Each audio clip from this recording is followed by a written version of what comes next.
abuse is in this country and what the foundation is for both abusers and the abused in Trinidad and Tobago. And I thought this was a perfect time, no better time than now, to ask Cheyenne, are we doing any sort of research about how prevalent abuse is in Trinidad and Tobago, and do we have any sort of information that is helpful? Well, we do. Like we have, we are in the process of doing some research. We as in PSI Caribbean. PSI Caribbean. We're going to be releasing some statistics on the prevalence of not just gender-based violence, but violence against women in Trinidad and in the Caribbean. Okay. And all I can say for now is that it is an alarming rate. Right. It's risen. It has risen. Yeah. And fortunately, we have a program that is really geared towards not just raising awareness and not just developing campaigns that talk about the presence of it, but it's really about crafting these programs. It's a curriculum program that deals with teaching about healthy relationships and conflict management and empowering the young people to think and not accept that type of behavior. But it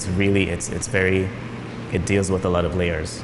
Right. You know. So what do we know for a fact about gender-based violence in this country? Do we know which areas of Trinidad and Tobago it is more prevalent? Do we know that whether there are certain times of the year that it happens more frequently? All of those stats will be released. All I can say is that around times like this, around Christmas time, around Carnival time, we had the state of emergency a few years ago that completely skyrocketed the rate. And I guess for several reasons we can all speculate. Okay. But there were no real, other than the fact that there was a state of emergency, there wasn't any other real hypothesized reason as to why the rate rose during the time.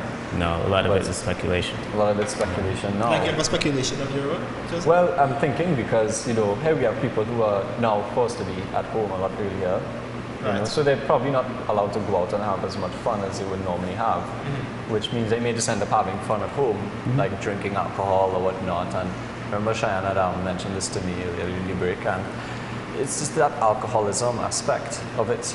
Right. How when you have people who are at home now drinking a lot of alcohol, they may be put into that circumstance where they can vent in negative ways on their spouse, and brings up that question with respect to abuse that I unfortunately find is, I want to know, aside from just stop. Yeah, make it stop. Make it stop, sorry. I looked a little bit into the law to try and find out what we can do as people. Right, as citizens. And I as citizens to help. So, well, yeah. Thanks for giving us that space. When the incident of the gentleman beating his girlfriend in the bar came up, the first thing that I had asked, and I asked it right here on this show, on one of the episodes of Breaking Dawn, this week, if I remember correctly, was what can we as citizens of Trinbago do? What should we do? What can we do? What is available? Nobody really had answers. In fact, a lot of folks called in and said during that morning program that the most intelligent thing to do is stay out of people's business, because what is more likely to happen is that they will return to their abuser. And it's something else that I still can't wrap my head around psychologically to a great degree. Maybe more people can help me with that as well. But taking it one step at a time, what can folks do to combat abuse publicly? If I walk into a bar and I see a man beating his girlfriend, right, on the floor with a lead pipe, what can and should I do that is reasonable and intelligent? Cheyenne? Call the police. Call the police. In this country, police just take the cool time to reach everywhere. Right. Is that all that we can do? Intervening, the thing is, and we teach people that intervention is important, but you have to recognize your safety as well. Sometimes, not all the time, it's going to be safe to intervene in a situation.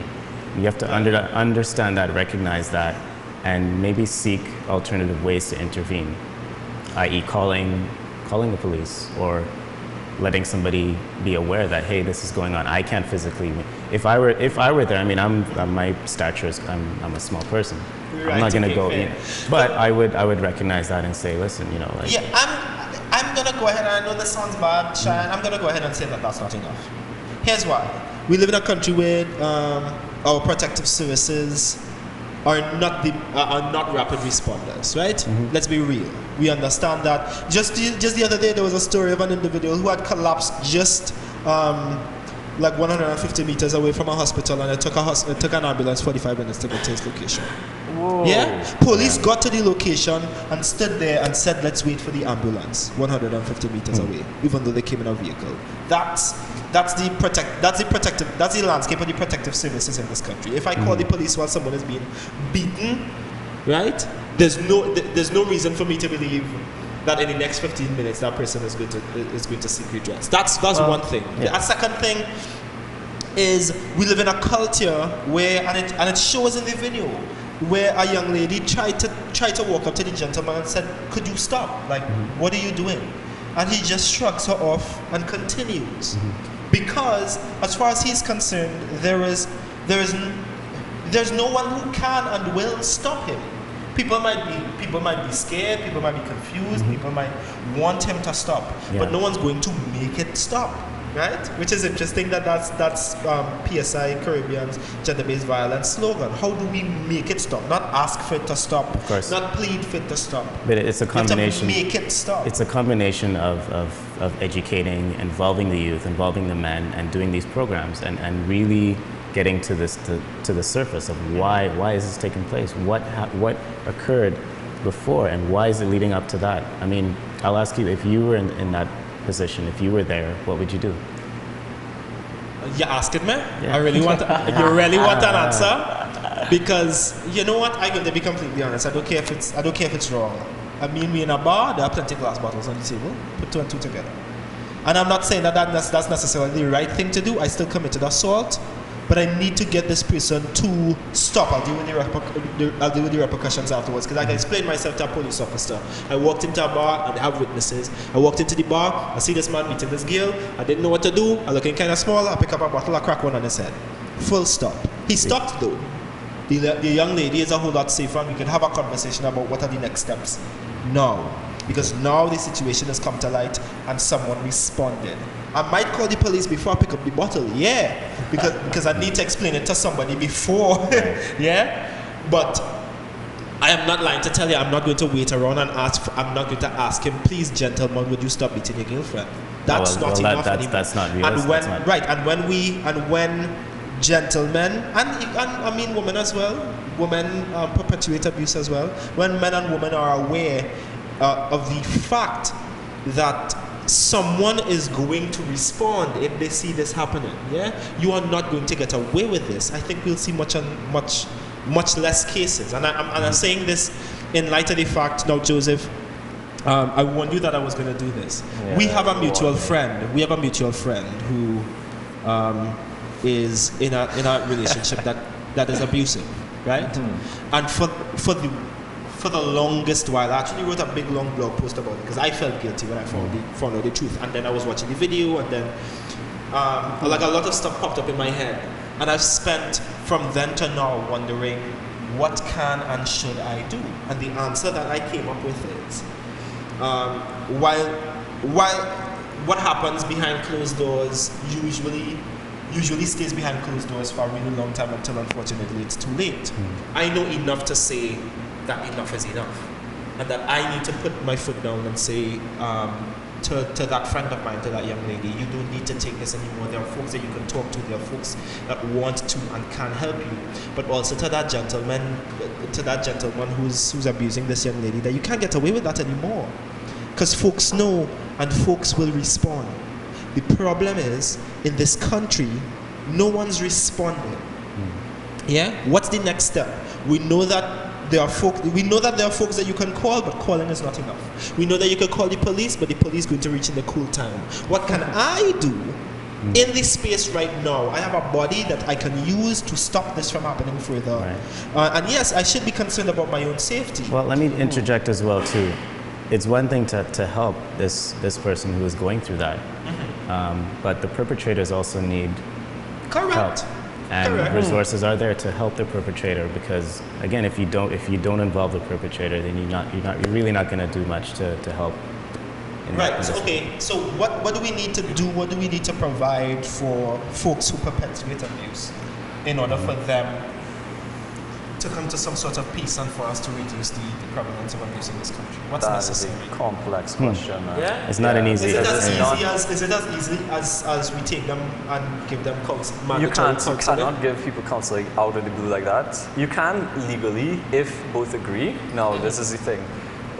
In looking up the law, I realized that when you do call the police, they're supposed to write a domestic abuse report, and then that keeps track of the people who are committing domestic abuse, right? But nothing actually can get done unless the person reports it, unless the person says, okay, I want to press charges. So this goes back to this, that can't be acted on. Yeah, no, and it goes back to this particular case. This particular case is because that person has not filed a report and doesn't want to. They're not interested in filing that report. They're very much in this relationship by choice, but not by choice that you can argue is freely chosen because of the context of abuse in which it's happening. So, I guess, with respect to counseling the abusers, that is a very tricky question because a lot of the time abusers have been hurt or abused in the past in some way, in some fashion, to have them encounter this process and feel normal with it, at least somewhat. Maybe not normal, but at least to have it as part of their repertoire of behavior. And counseling, you can't counsel people who don't want to be counseled. I mean, I shouldn't say that. I actually know that there are ways to do it, but it's not very effective at all. It's way less effective. Way less effective. I want to go back to the law really quickly because, I mean, we're talking about the law, we're talking about the police service, and I want to highlight some things, but also give some information. For those, again, who know someone who's suffering from abuse, but if you're suffering from abuse yourself, there are even more resources available. There are a series of police stations with specifically identified victim support officers that you can reach out to. In Chaguanas, you can call 665-6721. In Sangre Grande, 691-5925. San Fernando, 653-8166. In Morva, 626-3158. PR code 699-1020. In West End, that's in Diego Martin, 637-2540. Aruca is 640-8801. And in Tobago, 639-2521. While keeping that in mind, and if you do need help, you should call those folks. Out of all of the police stations in Trinidad and Tobago, only 7 have victim support officers. That's important. We're going to talk more about that when we come back after the break. You're watching New Talk here on Synergy TV.